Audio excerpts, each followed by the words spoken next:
Welcome back to Whole Marmalade. It's me, Fran, your favorite childless cat lady. Hey everybody, Rami Jackson here, R.I.P. Asada Shakur, all right? A real revolutionary. We're gonna hold a moment of silence in her honor. All right, so let's get started with today's wine. What we have here is called Charles Louis, okay? It's from Bordeaux. It's from France, so it's Charles Louis. Charles Louis, all right. All right, this sparkling wine is made by the traditional method. The grapes are harvested manually and transported in racks directly into the press. Now, this wine has very light bubbles and very fruity taste associated with it as well. The palate is round and deliciously scented, okay? Okay, so I'm going to do the tasting because someone here is not drinking. Thank you, Rami. More for me. So we'll start off with the smell. So this is Charles Louis. It's a brut, kind of champagne-y. I'm going to start with the smell.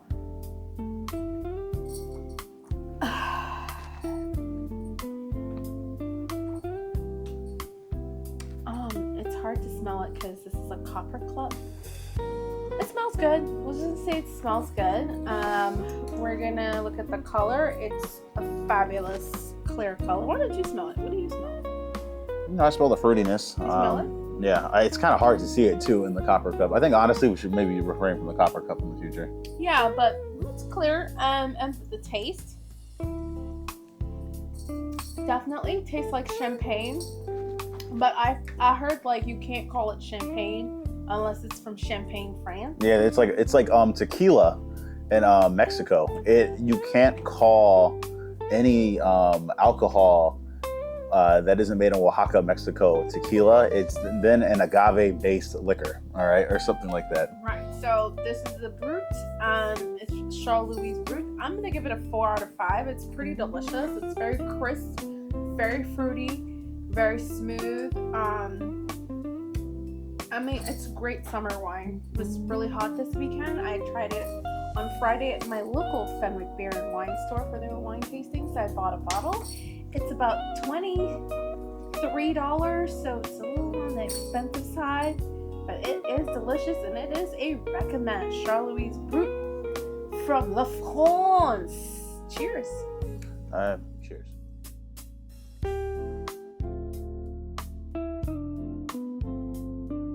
All right, y'all. Today, we're going to lock in on something that's been happening recently, okay? This is a very important issue because even though the media hasn't been taking it as seriously as it should be, it is just has cascading ramifications across the Americas and just the global international order, okay? So what's been happening since September 2nd is the Trump administration has been deliberately and illegally bombing various drug boats off the coast of Venezuela. Now, there have been 4 confirmed bombings, and the casualties are in the dozens. The first boat that was bombed, 11 people died. Then 3 people died.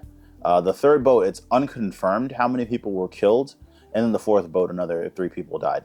Now, can you tell us why? Is it legal to just go bomb?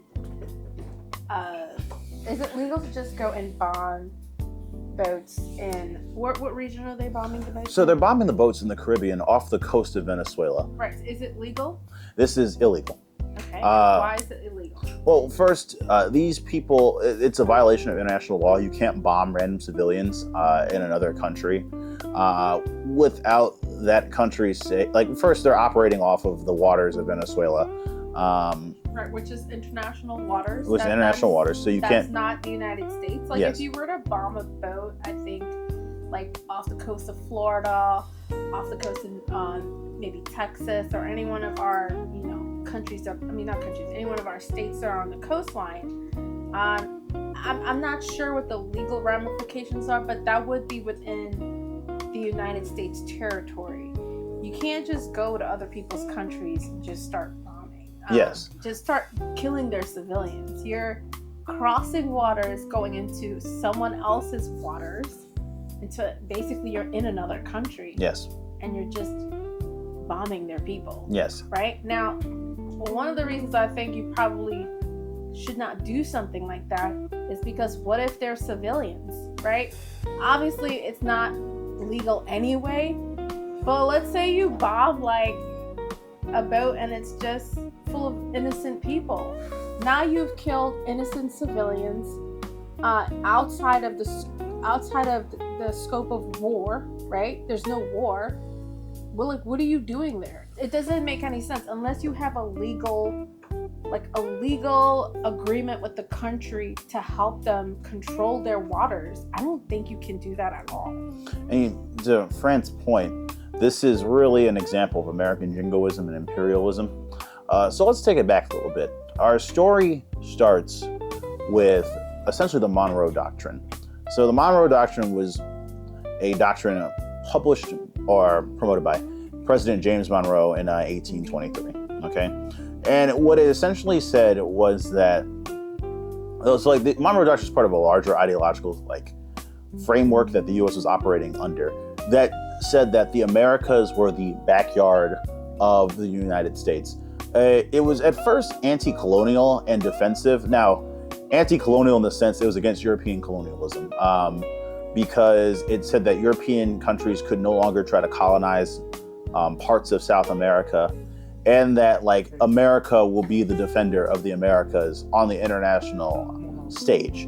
Now, this declaration at the time was somewhat ignored by European powers. The U.S. just was not a major player in 1823. The country just got its ass kicked by the British and Canadians in the War of 1812, about a decade ago. Oh yeah, a decade before, before then, and as a result, nobody was afraid of the smoke from the United States. All right, the U.S. was seen as kind of this backwater democracy that could fall apart at any time. But the Monroe Doctrine is important because it lays out the imperialist framework that the United States has operated under when it comes to its interactions with Latin America. And you'll see this over time. The U.S. is, for example, one often ignored example is how the slave-owning aristocrats of the South wanted to take over and colonize Cuba and Haiti. They felt like those countries should be part of the U.S. And in order to expand slavery, they need to destroy the place that had the largest slave rebellion in human history, which is Haiti. And also, they felt that Cuba should just be part of the U.S. because Cuba is close and, it's over there. That is an extension of that. And so there was always, and it was never really taken that seriously, but there was always this threat from the slave-owning class that the U.S. should just invade Haiti and Cuba and incorporate them. And then if we go even further into the future, all right, the Spanish-American War, where the U.S. was able to briefly, I believe, take over Cuba and Puerto Rico from Spain. You see, we love a good war over here. Mm-hmm. Now, the Spanish-American War was kind of less a war and more Spain running away from its last remaining colonies in the region, largely because the Spanish military, the Spanish were kind of just defunct as a colonial power at the time, and more of their soldiers died from disease than being in any shootout with U.S. troops. But what you're seeing is that you have the Monroe Doctrine being used as this framework for the U.S. to do whatever the hell it wants within Latin America. And then finally, just the big one is the war on drugs. We could name all days. Oh God, we could talk about that for 10 years. Yes, the war on drugs, how the U.S. had... War on drugs. the U.S. and DEA, the U.S. DEA has had... What's DEA again? Drugs and Drug Enforcement Agency. Drug Enforcement Agency. Yeah, the DEA, the funding of the Contras, a terrorist organization in Nicaragua under Ronald Reagan through the Iran-Contra scandal, the attempt to, the attempt to have a regime change in Cuba through the Bay of Pigs. There's so many examples of the U.S. Right.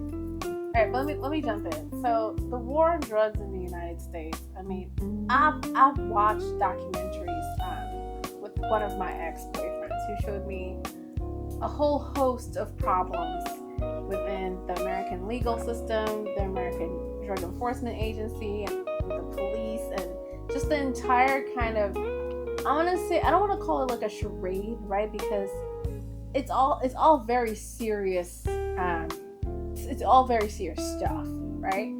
But basically, what one of my ex-boyfriends taught me is that he said there's no end to it. Like, no, there isn't. Like it's a self-perpetuating war. Yeah, literally. So think of it like this: there was a comedian on one of the big comedy shows on BET, and he said something really interesting.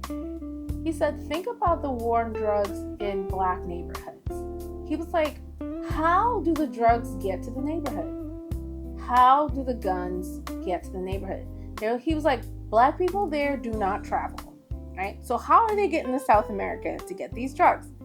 Where are they getting these guns from? So he was like, obviously they're being funneled in by someone, wink wink, right? Or some bad actors, and it's all a joke on the community there, right? Because they're not the ones bringing it in. It's a setup. And one of the documentaries we watched was on, I want to say it's called something like the 76th Precinct, and it's a police station that got caught basically stealing the drugs from the black neighborhood, the drugs, the guns, and the money, and selling it themselves. Yeah, which is common. And I remember watching the documentary like, this cannot be real. No, it is. They actually it cannot be real, but it's true. Police officers, they ones, caught a cop selling illegal guns recently. It was in the news. Cops. I mean, I don't like to talk badly about cops. Just me in general, because I've been treated very nicely by the cops, but I do know that the cops do harass black people. They do harass poor people. They harass all disenfranchised groups, people who don't have any power, right? There are bad cops out there that do terrible things. No. I'm gonna push back. It's the entire system. It's not bad apples, okay? It's the entire system of policing, right? Which is based on slave patrols in the United States. I do know that, and I'll just say that, you know, when I was watching it, I was in complete disbelief because I hadn't put a lot of the big picture back then with the cops like that well, because I grew up in the suburbs in a very, very, you could just call it like closed communities where cops were friendly, because if you live in certain zip codes, they just don't bother you. So, and I'm not saying they don't bother like they've never done anything like mean to me or bad to me. I'm just saying in general, if you live in certain zip codes, the cops treat you differently because they know that you can take them to task, you can take them to court, and your parents are going to sue them if they start fucking. Actually, I don't know, Fran, because like, you know, black people be in the wrong zip codes, they get harassed even more. Like, how can you afford this place? Like, or if you're driving a nice car, how can you get, like, did you steal that car? How can you afford that car? We didn't have nice cars, but I'm just saying my experience has been that, yes, I have been yelled at, I have been pulled over and been treated kind of funny, but I never felt like I was constantly being pulled over, like, and constantly being harassed. And obviously that's not everyone's experience. But I didn't know the level to which some police were just out there just running amok. I never in my wildest dreams thought cops would steal like the loot. And it could just be they're the biggest gang. That I'm very naive. But these cops they would go to a location, take the guns, take the drugs, and then take it home with them. Like they would turn some in back to the police, but they would take the majority of the money and the drugs and the guns home, and then they was this precinct in New York City? I'm pretty sure. Yeah, okay, no, because I think I've seen the same documentary where they were literally doing hits. These cops were literally doing hits for drug dealers. Drug dealers would call them and say, "Hey, can you kill this other drug dealer over here?" And they would go and shoot and kill that drug dealer. It's crazy. Yeah. But actually, to go back to Venezuela though, this is what you're seeing with like this corrupt, like over militarization, over criminalization mindset is infecting American foreign policy. Wars always come home. The wars that we have abroad, their ramifications always come back home. Yeah. All right. And so the war on drugs, the U.S. has slaughtered numerous brown and black people across Latin America and within the United States itself for true. decades.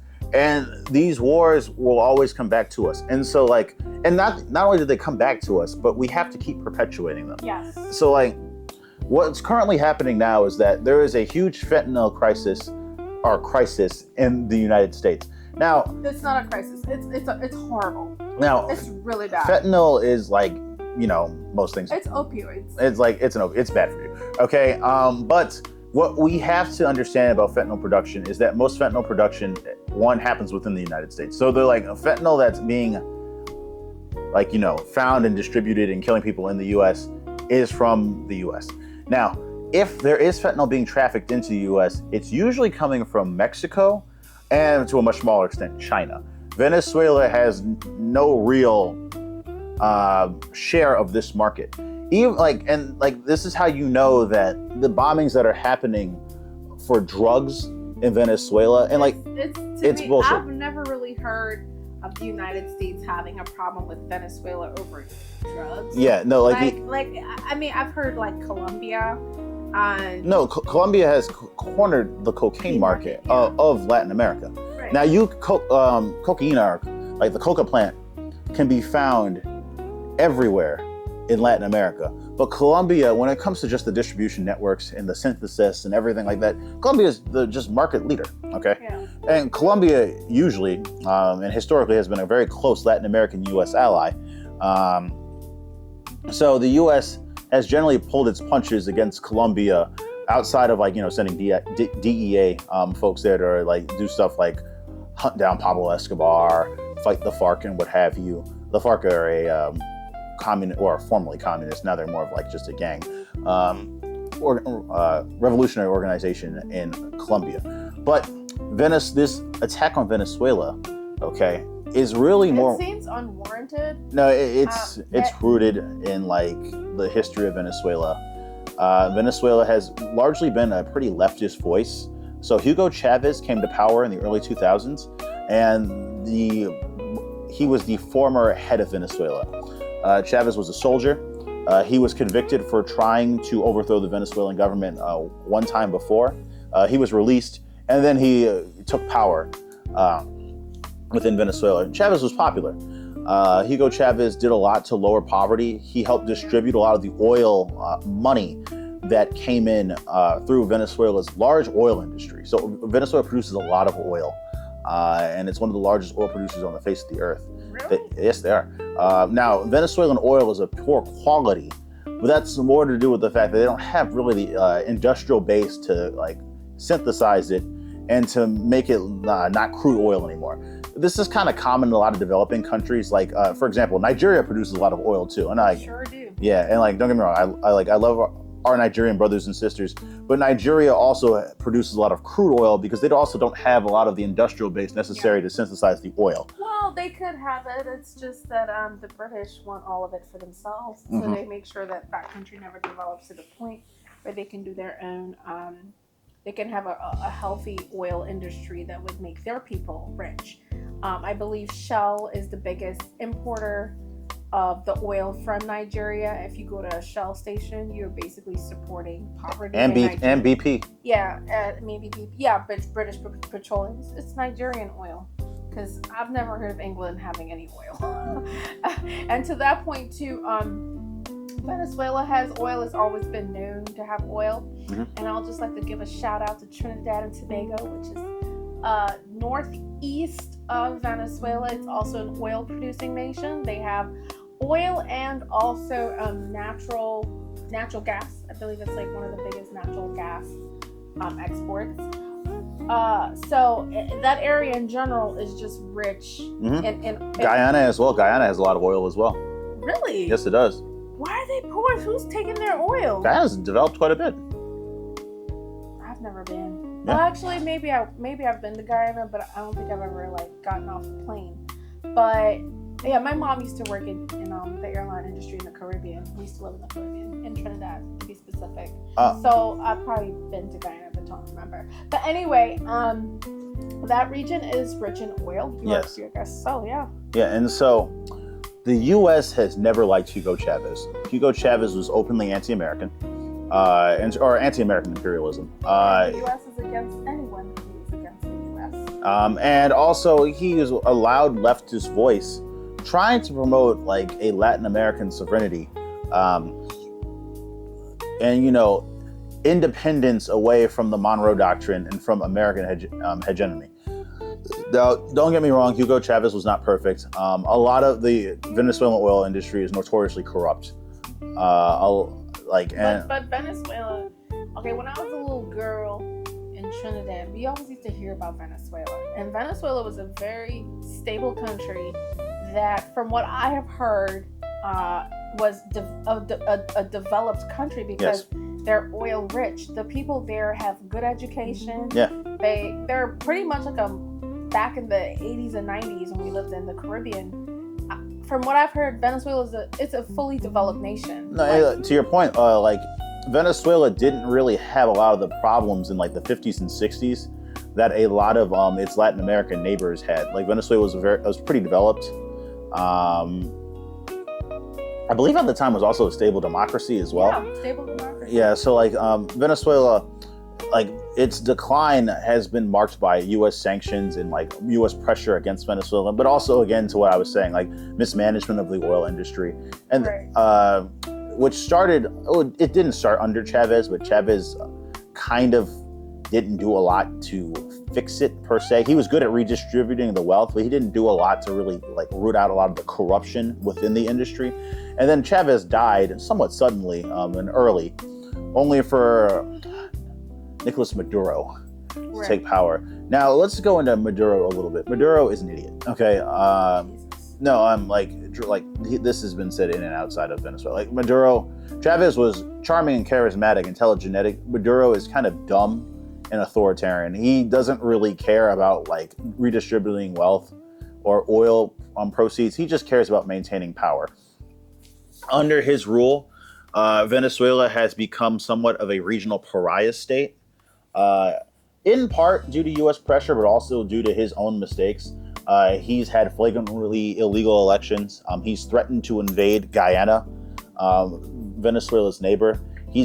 Venezuelan border guards have gotten into shootouts with Colombian border guards, leading to Venezuela and Colombia having pretty negative relations until relatively recently after Colombia elected another leftist. But then here's the thing, Maduro's annoying and dumb, so he pisses off even the leftists who on paper should agree with him. Like Lula in Brazil has had negative things to say about Maduro.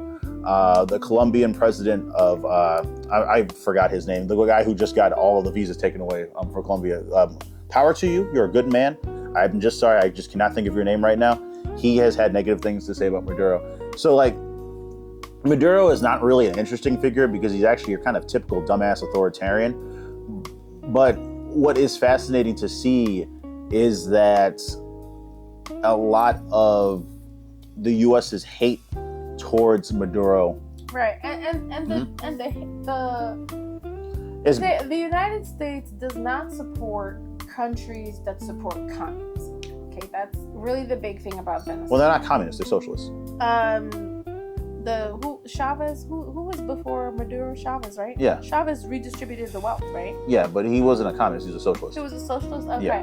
But I believe American. No, but to your point, he had close ties with Cuba, which is another thing that that the U.S. didn't like. So Chavez worked very closely with the Cubans. So let me rephrase that. America does not like to align itself with countries that seem like they want to redistribute wealth or anything along those lines, because we are hyper-capitalist as a country, and that's our doctrine. We will, let one person have $1 trillion, and little Fran and Rami over here, we could have nothing and no one's gonna care. Yep. Right? This is a country. And there's no programs, and I'm not saying there's no programs, but like the programs. No, are let's talk about it. We're cutting one of the largest expansions of public health care in our country. We're destroying our public school system. Oh, the public school system here is trash if you're not in the suburbs. And but here's the thing: it doesn't have to be this way. It really doesn't. But anything that helps the common good here is seen as a negative. And countries that build economic systems outside of American hegemony that promote the common good, like Venezuela, they come under attack immediately.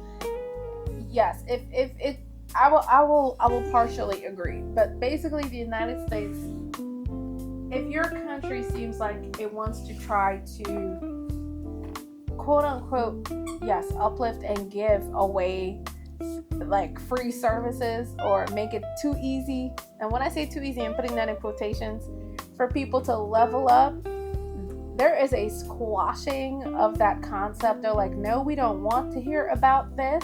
We're capitalists. We want the free market. We want goods on the market. We want people buying into stocks.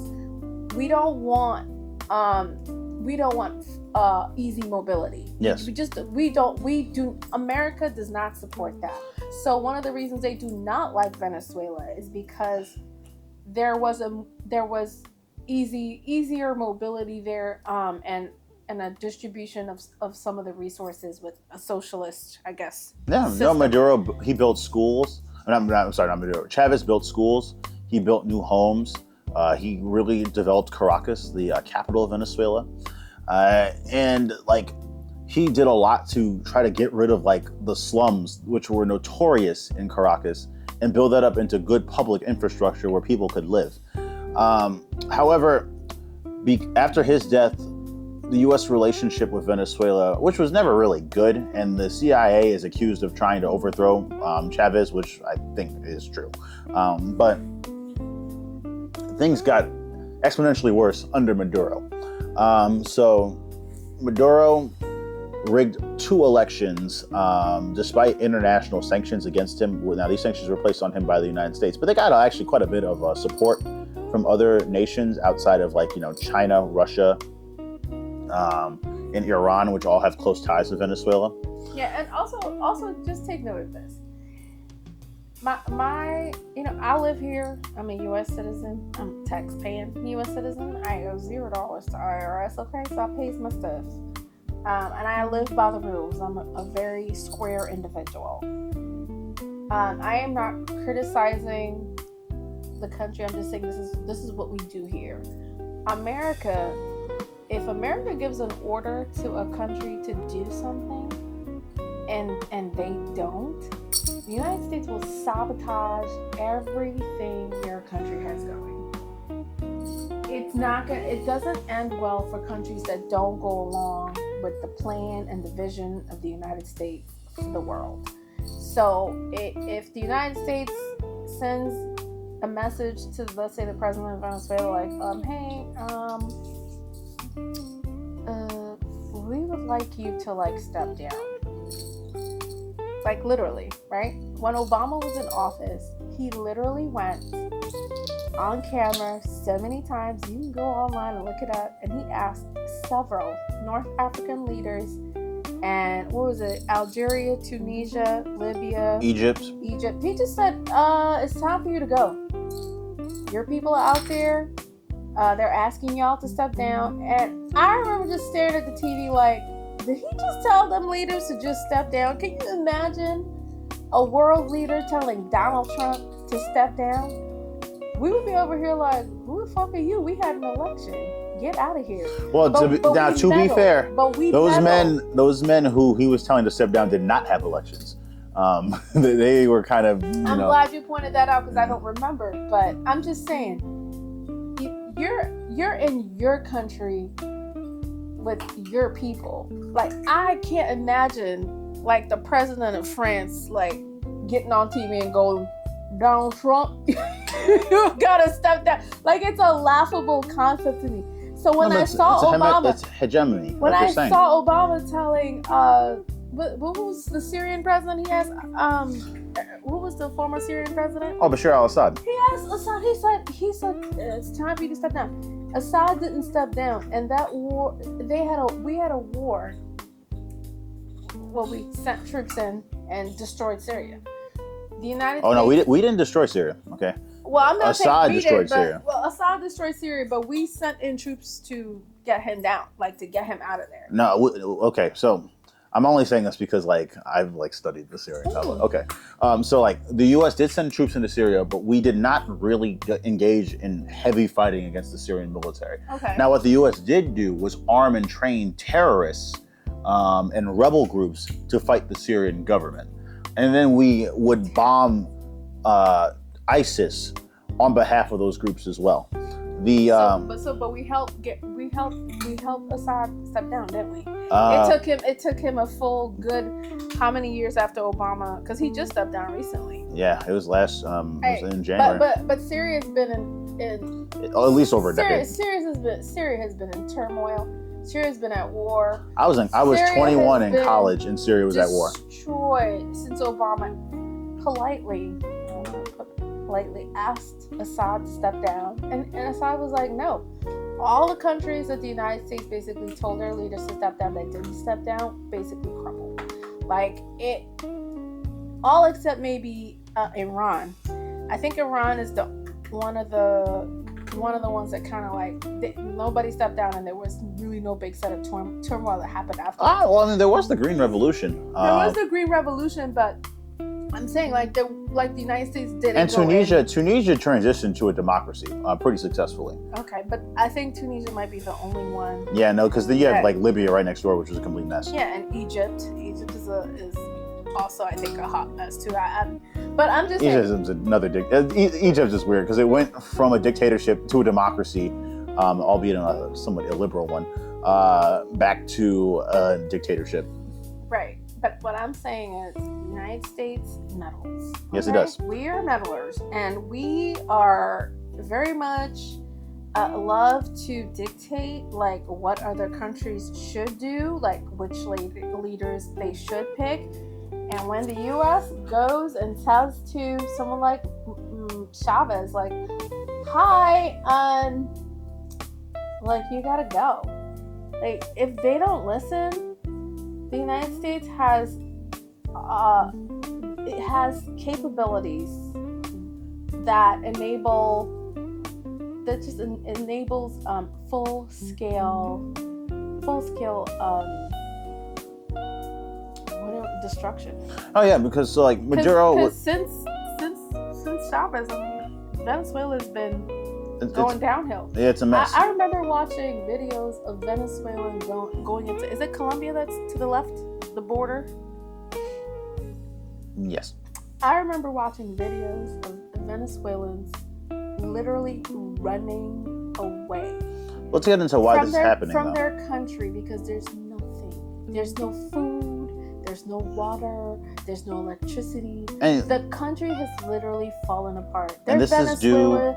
rushing to Trinidad, where I used to live. They're going over there too. They're going everywhere. They're leaving their country. But can we get into why this is happening? Yes. Okay. So this is happening due to the U.S. sanctions regime on Venezuela. Okay. Interesting. All right. Venezuela is under crippling sanctions, and the country also, they're essentially like Venezuela's been hit by a variety of different things. So first, like the crippling sanctions regime on Venezuela. Venezuela is now an international pariah. And Venezuela doesn't have a lot of ability to really make a lot of moves in the international finances due to the U.S.'s crippling sanctions. Because the U.S. like the international financial markets are essentially controlled by like the U.S. and the West. Now this is changing slightly with the rise of China and other like powers like the BRICS.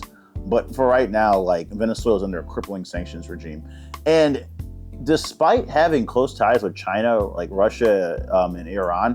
Those countries aren't really that interested in helping Venezuela too much because of a few reasons. One, Venezuela's very far.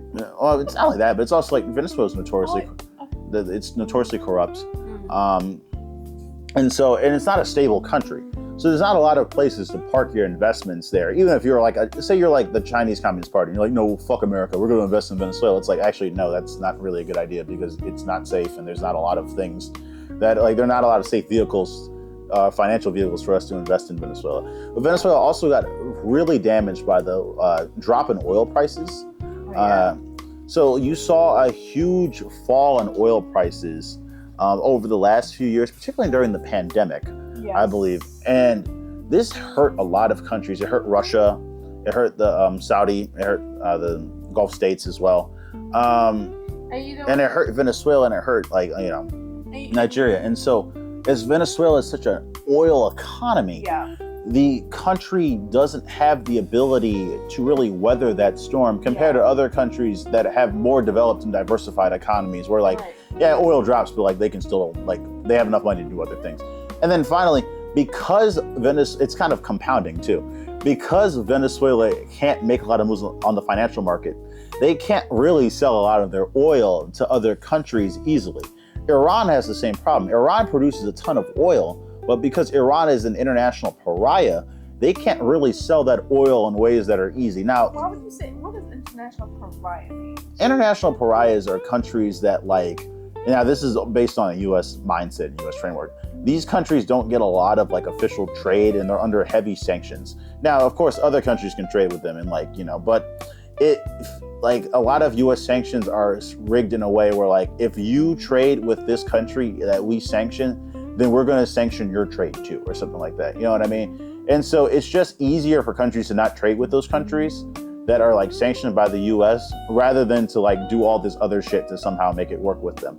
And as a result, this coupled with how Maduro's kind of pissed off a lot of his neighbors, such as threatening to invade Guyana.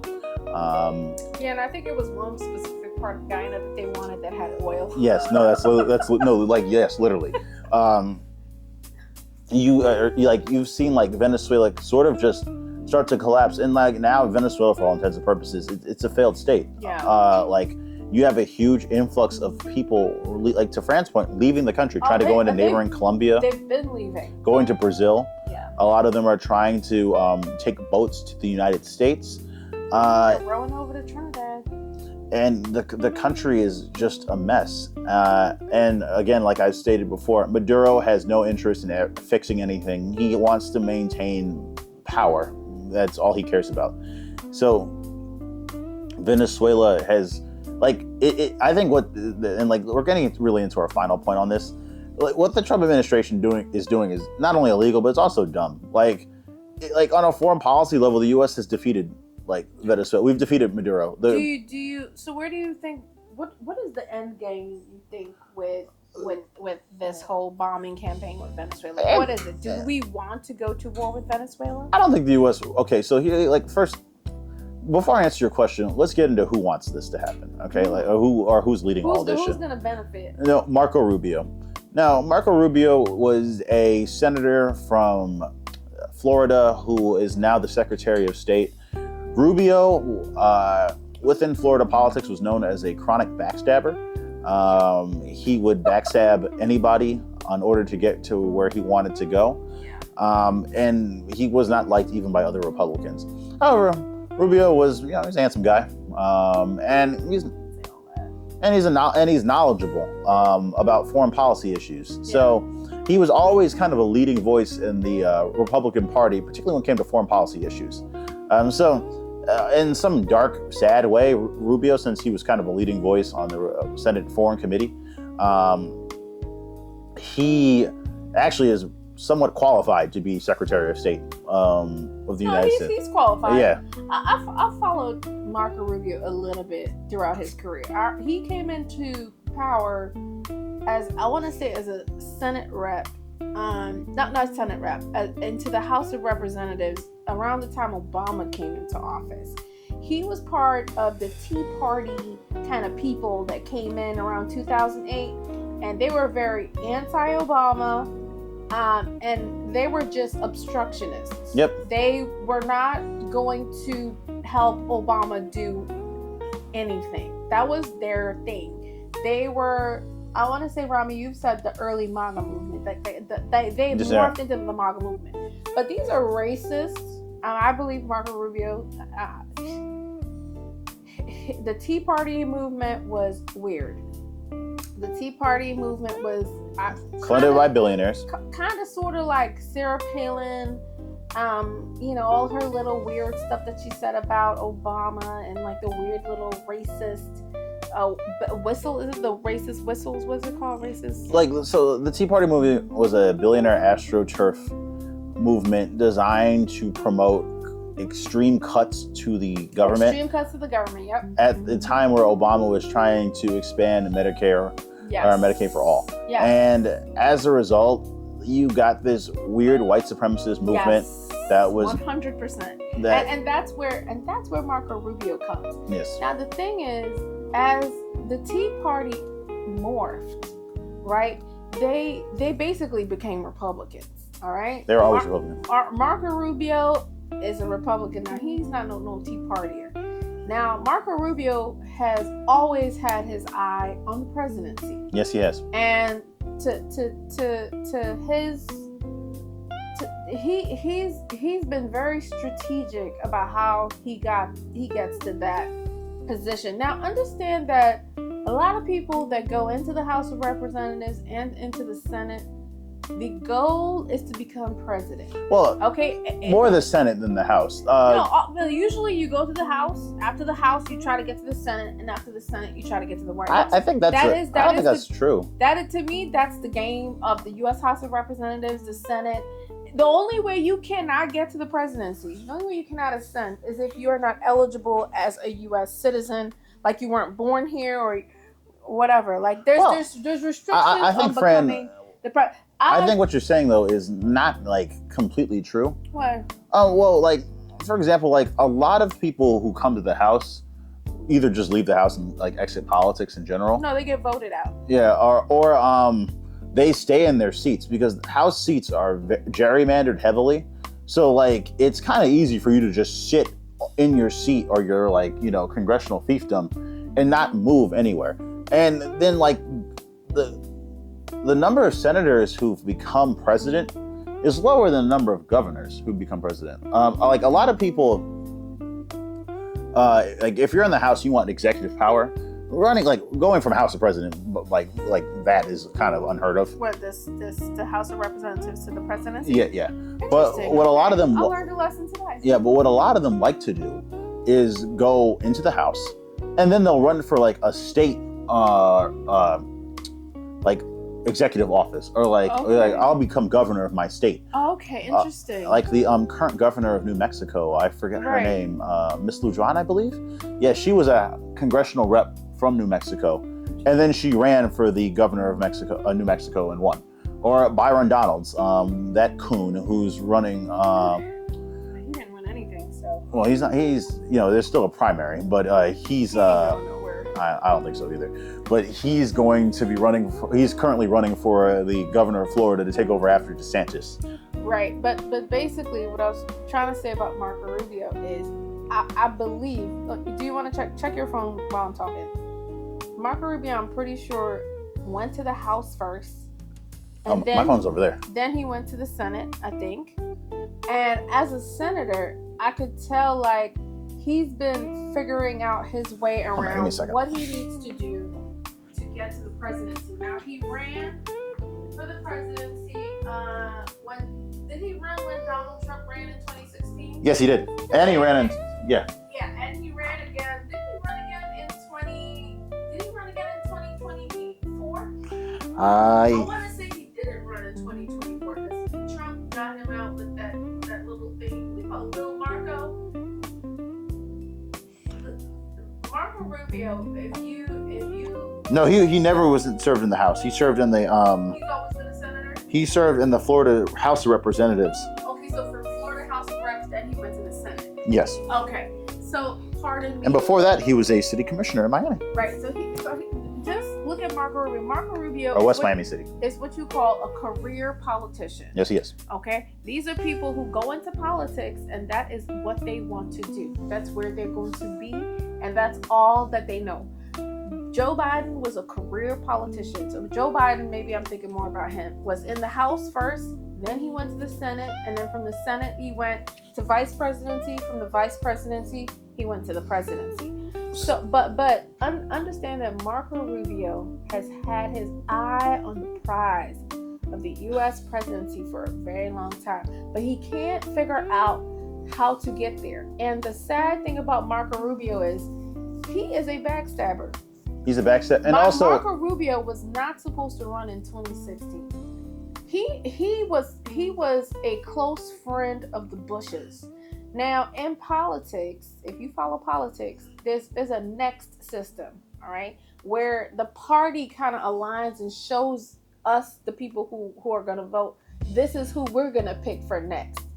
Jeb Bush was next in the Republican Party, and I'm 99.99% sure the Bushes, who were friends with Marco Rubio, and I believe helped fund him to get him to the Senate, asked his motherfucking ass not to run.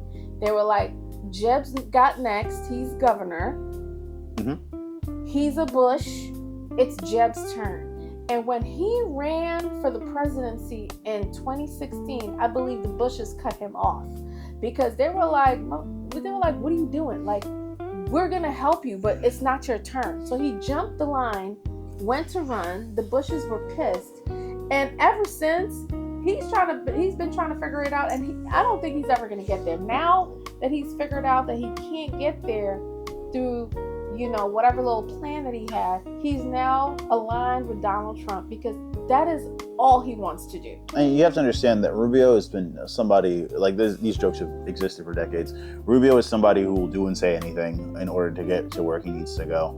Like they called him a Republican bot when he ran earlier in his political career for the presidency, because he was just saying literally just like talking points about any issue.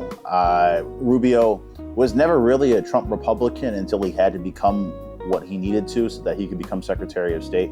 But one thing that's been consistent for Rubio throughout his political career is a deep-seated hatred of leftist regimes or leftist governments in the Caribbean and Latin America. Right, Rubio likes to talk about how his family fled Cuba, but they fled Batista, the dictator before Castro, who was backed by the U.S. Batista, I think we've talked about a little bit about him on this show. Batista was a monster. All right, Batista was so bad that even JFK, when he was his senator, said, no, Batista's like really bad, and like honestly, the U.S. should not support him. He just murders poor people for fun. All right, Batista was like, for all intents and purposes, like one of the worst Uncle Ruckuses, because he would also lighten his skin in his presidential portraits. He was actually quite dark, but he lightened his skin quite a bit due to colorism. So like that's who his family were fleeing.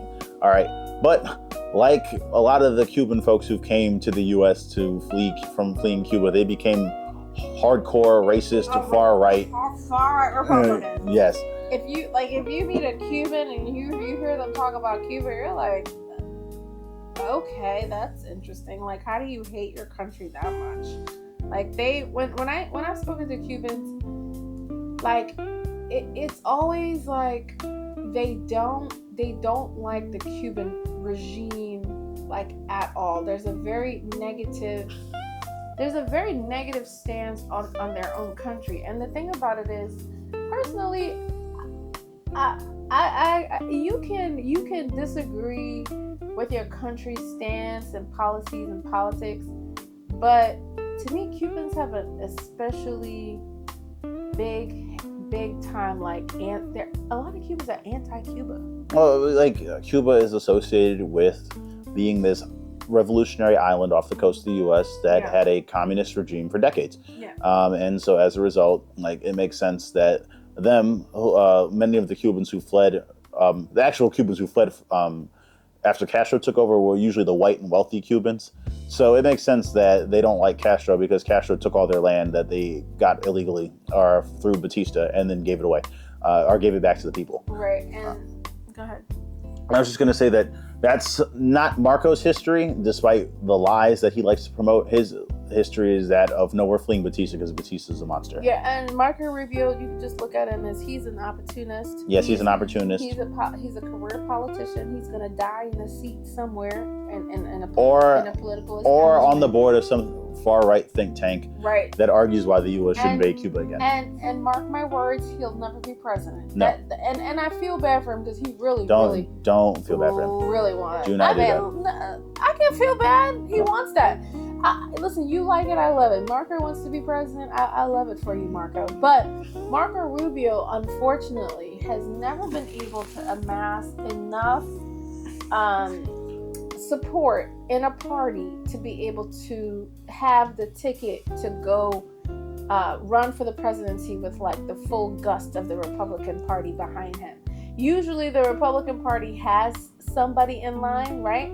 Just like the Democratic Party typically has someone in line. That's why they pushed Hillary into the seat in 2016, even though she didn't win the goddamn convention votes. They pushed her in anyway because, you know, they have someone in mind. She did win. She won by like over 1 million votes. No, not the presidency. The Democratic National Convention. No, she won the primary. Listen, I've heard that they cheated and pushed no, Bernie out. Listen, I love Bernie. I'm a leftist. That's not true. Black people voted, and black people voted for Hillary. All right. Really? But, So yes. she won the Democratic. So Donna Brazile wasn't. No, listen. That is all a conspiracy theory. Really? Now, if you want to talk about that, the Democratic Party had a preferred candidate, and it wasn't Bernie. I agree. Yes, they did, but there was no cheating. Bernie. Okay, like. I was all about Hillary. Yes, you and like most black people, you won Hillary. So all I'm saying is that because we're kind of getting off topic about Marco the Yeah, man. we are. We're like Marco. Okay, Marco's always hated these governments, Yes. and so now he's Secretary of State. He is doing what he's always wanted to do, which is just bomb Latin American countries whose governments he doesn't like.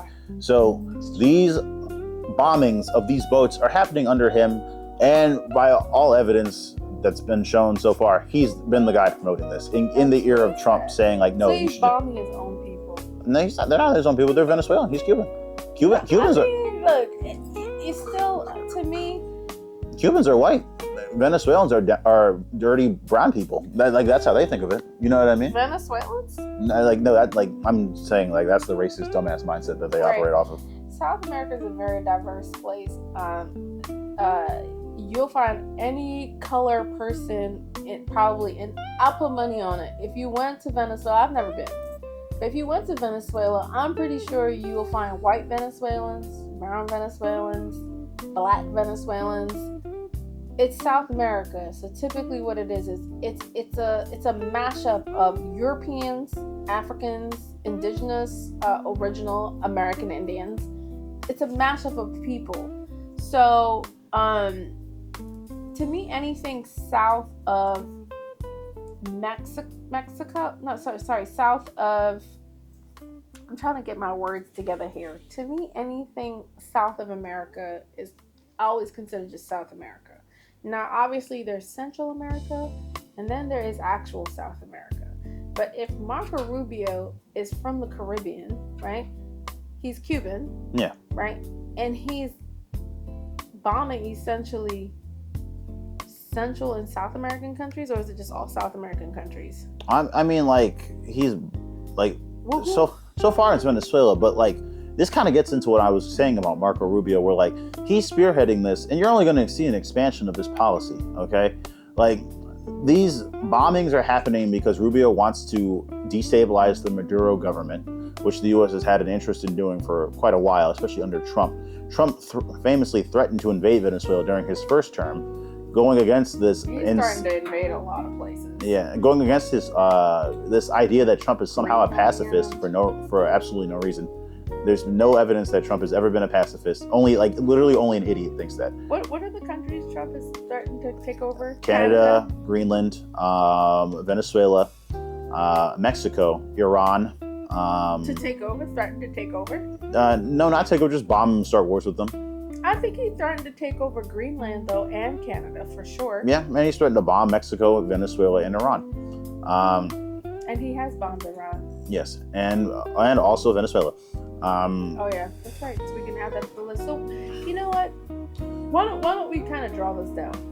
Rami, what did Donald Trump say he was going to be when he came into the office? Didn't he say he was going to be a no-wars president? No, yes, and he lied completely. He's always lied about this. Okay, and since he's gotten in, how many countries have we bombed? We've bombed Iran, We have bombed. Well, also like it kind of like this is kind of like a hard way to look at it though, because like some of the countries we have bombed, like we have the support of those countries. Like in Somalia, the U.S. bombed Al-Shabaab, an ISIS affiliate in That never-ending war. in Eastern Africa.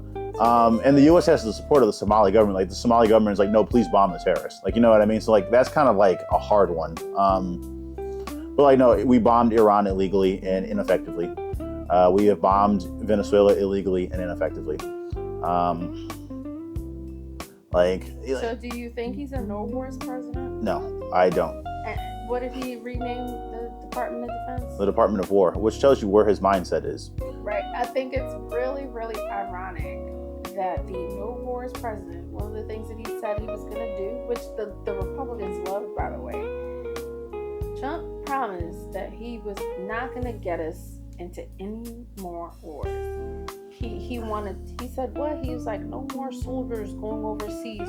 Europe, you've got to protect your own country. Like, I think for Venezuela though, we can't help you the goal isn't war. The goal is regime change, but to destabilize the Maduro regime to the point where like they overthrow him themselves. Because like here's the thing, the Venezuelan military is a mess. Don't get me wrong, but they have been training for a possible U.S. invasion for over 20 years. Like Venezuela? Yes. Like, and let me tell you something. You can never train enough to bypass the U.S. government. Like, I mean, good luck. I mean, the Taliban won. How did they win? Did they really win? Yeah, the Taliban won. They took over the government. Afghanistan is controlled by the Taliban now. Okay, so how do you? I think it's a stalemate. I don't think anybody won that war. The Taliban won. Afghanistan definitely did not win that war. Afghanistan won. Their country has been destabilized. There is no infrastructure. The people are still poor, and they're still ruled by a crazy group of people that are very brutal. Yes, which is the people who were in charge before. So the Taliban won. It's like how Americans will say anything to ignore the fact, no, the Viet Cong won. The Vietnamese won. All right? Like, America lost the Vietnam War. All right? I mean, I would call it a stalemate. It's not a stalemate if the Viet Cong won. I would say a stalemate because Vietnam still... This is like the most American mindset. Vietnam, listen, if you could say, I would say, if you won, your country is going to be developed, you're going to be doing good, you're going to have infrastructure, you're going to have universities, colleges, and your people are going to be doing well. The reason why I say Vietnam and Afghanistan did not win is because they are not prospering. Vietnam is prospering. Oh, it is? Yes, no, Vietnam is developing quite a bit. Recently? Yeah, a lot of the factories that went to China's becoming too expensive, so now they're moving to Vietnam. So in 2025, they're prospering? Yes, I would say so. Okay, so since the Vietnam War, now they're getting factories? No, like they've been doing this for decades. But be honest with yourself. Is Vietnam a developed country? I would say it's developing, and it's almost a developed country, yes. Okay. We have differing of opinions because my mindset is more of there can be... Okay, well, let's not go there because I think we just have differing opinions, right? But basically, our no wars president has dragged us into a conflict with Iran, and I'll put money on it. That war ain't over. That whole thing with Iran and Israel, the bombing campaign, all that stuff, that's not over because Iran is pissed. The Gaza versus Israel situation that we are not helping with, that we are supporting Israel over, we're helping. We're just helping the Nazis, the fascists, the bad guys. There are people who are starving to death now in Gaza. Yes. And shame on the human race, by the way, for us to let people in 2025 with camera phones be able to see people starving and just let them starve. Not shame on the U.S. I mean, not shame on. I'm sorry. Not shame on the human race. Shame on Israel. Shame on Israel. Shame on the U.S. Shame on the EU. Shame on all the Gulf states. All right. Shame on everyone who watched this happen. Especially the Gulf states. Those people are your cousins. How do you want your cousins starve? You should be helping your cousins. You should be helping your neighbors. Why don't you help your people? Shame on the regional people of that area for watching people in Gaza starve to death. Well, actually, let's take it home and actually fuck Israel. All right, Israel is causing the genocide. Israel is killing these people. Fuck Israel. We can talk about the Gulf states. We can even talk about the U.S. all day, sure. But Israel is pulling the trigger. All right, Israel is literally filming videos of them blowing up mosques and Palestinian homes and making fun of these people and then shooting them in cold blood. All right, Israeli soldiers literally laugh after they shoot innocent Palestinians. Like these, like fuck Israel. All right, Israel is the problem. All right, Israel is definitely a bad actor. That's all I'll say.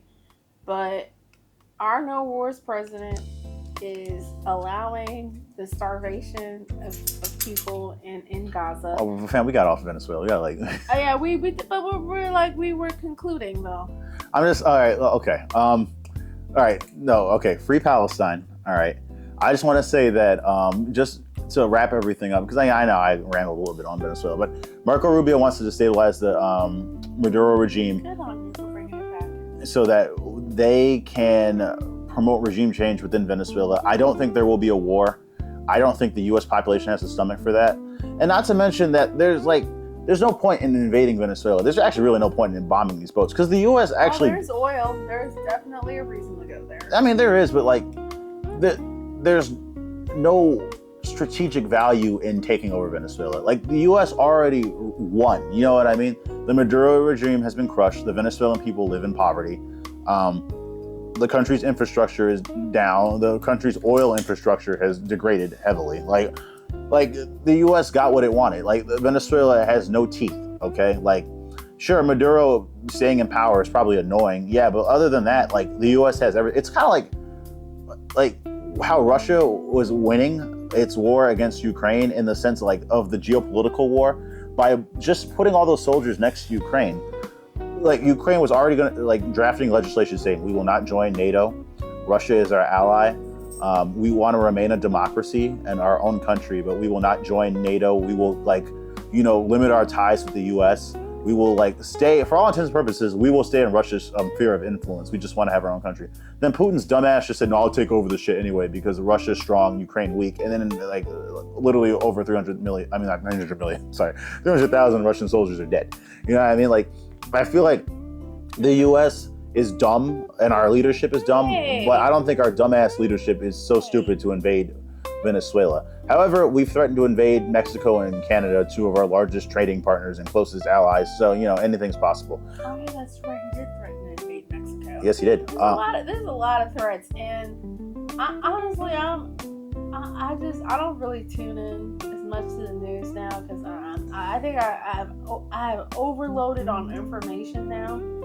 A lot of things just don't make any sense, and it's just such a disorganized group of people that are running our government. Yes. Because usually, when the U.S. government, when a new government comes in, new set of leadership, whether it's Democrats or Republicans, they're usually, to me, I feel like they're just doing the continuation of. There's an overall general plan in place. I feel like the U.S. has a general strategy in geopolitics, and then they have an overall strategy that's separate for our politics, what we're going to do as a country. The Republicans have their way, the Democrats have their way, and the other parties have their way. But all in all, there's usually some kind of order as to what is happening. And it's not confusing. When I watch the news nowadays, there's so many stories, there's so much news, it's so confusing. I've gotten to the point where I'm just I'm just not watching. I mean, what you're seeing is the curtailing of American soft power. All right? That is true, by the way. The U.S. used to have a lot of different tools to promote American hegemony in Latin America. It wasn't just the Contras and stuff, but it was also funding local initiatives, training military officers at there's this school, I forgot what the school is called, but there's this school of where the U.S. trains military officers for like a bunch of Latin American countries, and like that promotes like a pro-American mindset within their militaries. The U.S. has the Organization of American States, which is a forum for different Latin American countries to come and meet. It's dominated by the U.S. and obviously supports American interests, but it was a legitimate international forum for Latin American countries to come and like discuss like geopolitical like issues and like work things out under like U.S. like the U.S.'s eye. But with these boat bombings, you're actually seeing America's weakness. A strong country doesn't have to bomb random Venezuelan guys on a random fucking boat and then lie about, oh, they're actually smuggling drugs when there's no evidence for that. You know what I mean? Like, strong countries don't do those things. Only weak dumbasses who are bullies think that stuff like that is cool and like useful. And so. And you know what? I was talking to someone today who was telling me that what it looks like is, we're only attacking countries we know we can attack without real retaliation. Yep. And there's no real strategy towards like bigger, more important issues. So attacking Venezuela, it's just like, oh yeah, because if we wanted to, we could just take over. But I mean, I don't think we have, like you said, the American government, the American people, we do not have the stomach for another war. We just don't. The Iraq and Afghanistan war cleaned out our coffers? We don't have any money. We're all in debt. The country's in debt. We're in debt. We don't have any money to go into other countries right now to do anything like that. It would be crazy. It would be crazy for us to try to take over Venezuela. Not so? I mean, I agree with that. And that's why I don't think the Trump administration wants to do that, because also that takes a level of long-term strategic planning that the Trump administration has proven repeatedly it's not capable of. But, we'll see. We're in some trying times right now. We sure are. So, just to conclude this episode, put on your seatbelts. Put on your seatbelts. Stay tuned. It's going to be a while. It hasn't even been a year. No, it hasn't. And with this tariff and this recession coming, time's going to slow down even more.